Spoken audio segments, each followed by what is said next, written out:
میرے استاد فرمایا کرتے تھے یہ نہ ہو کہ لوگ تمہیں پوچھیں تم کون ہوتے ہو، تم مذہب کا حوالہ پیش کرنے کے لیے کارڈ پیش کرو، یہ دیکھو مذہب کے خانے میں اسلام لکھا ہے۔ فرمایا کرتے تھے صاحب نہ کسے پوچھنا پڑے نہ تمہیں بتانے کی نوبت آئے،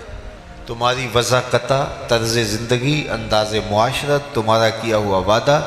تمہاری گفتگو، تمہارے لہجے کی مٹھاس، تمہارا انداز تکلم، تمہارے زندگی کے اسلوب اور طور طریقے ایسے ہوں تم دور سے چلے آ رہے ہو، لوگ کہیں وہ دیکھو حضور کا غلام آ رہا ہے،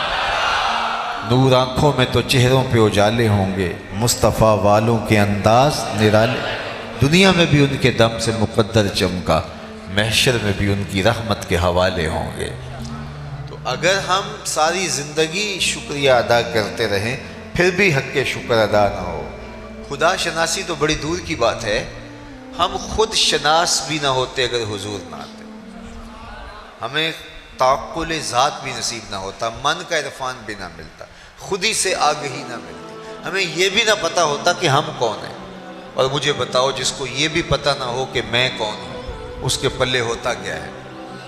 اقبال نے کہا تھا اپنے من میں ڈوب کر پا جا سراغ زندگی، تو اگر میرا نہیں بنتا نہ بن، اپنا تو بن، اور جو اپنا بھی نہیں ہے، جس کو پتہ ہی نہیں کہ میں کون ہوں،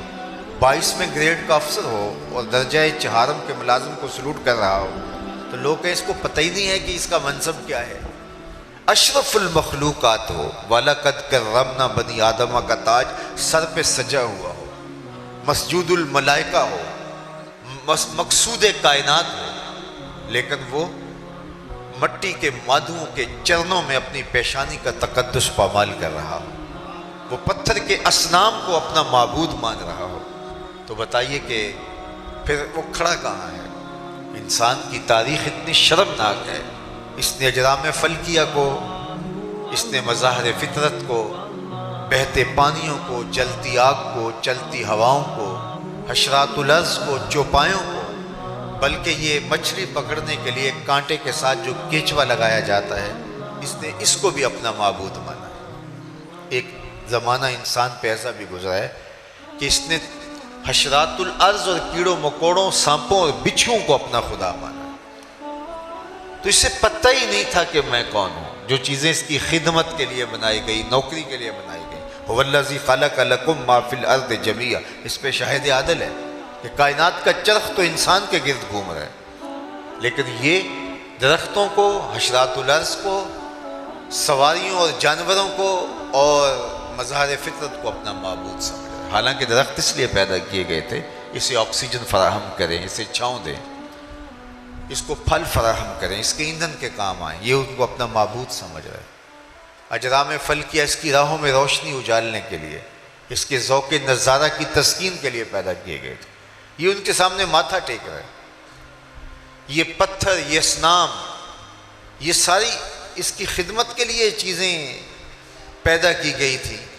یہ جانور اس کی سواری کے لیے، اس کی بار برداری کے لیے، دودھ اور غذائی ضروریات کی فراہمی کے لیے پیدا کی گئی تھی، یہ ان کو اپنا معبود سمجھ رہے ہیں۔ یہ تو حضور نے آ کے بتایا یہ تیرے معبود نہیں ہیں، یہ تیری دہلیز کے نوکر ہیں۔ نہیں تو دیکھ چاند کو پوچھتا ہے، معبود سمجھتا ہے، یہ دیکھ انگلی اٹھتی ہے اور وہ ٹکڑے ہو کے قدموں میں آتا ہے، سورج کو دیکھ اشارہ ہوتا ہے وہ بھاگتا ہوا عصر کے وقت پہ آتا ہے،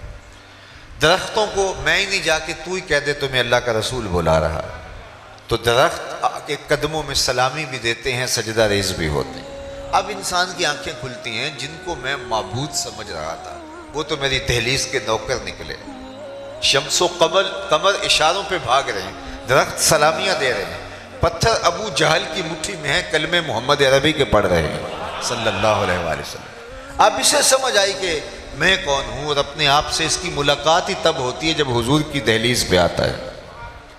اب اس کا بدلا ہوا لہجہ دیکھیے، اس کی تبدیل شدہ ٹون دیکھیے، اب یہ بولتا ہے فرشتہ کہنے سے میری توقیر گھٹتی ہے، میں مسجود ملائک ہوں، مجھے انسان رہنے دو۔ کہتا ہے خبردار مجھے فرشتہ بھی کہا تو اس سے بھی فرق پڑتا ہے مجھے، فرشتوں کی پیشانیاں تو میرے حضور جھکتی رہی ہیں۔ اللہ اکبر۔ تو انسان کو شعور ذات ملا، اپنے من سے آگہی ملی تو وہ حضور کی دہلیز سے ملی۔ اور اگر یہ در نہ ملتا تو آج بھی یہ بھٹک رہا ہوتا. یہ بالکل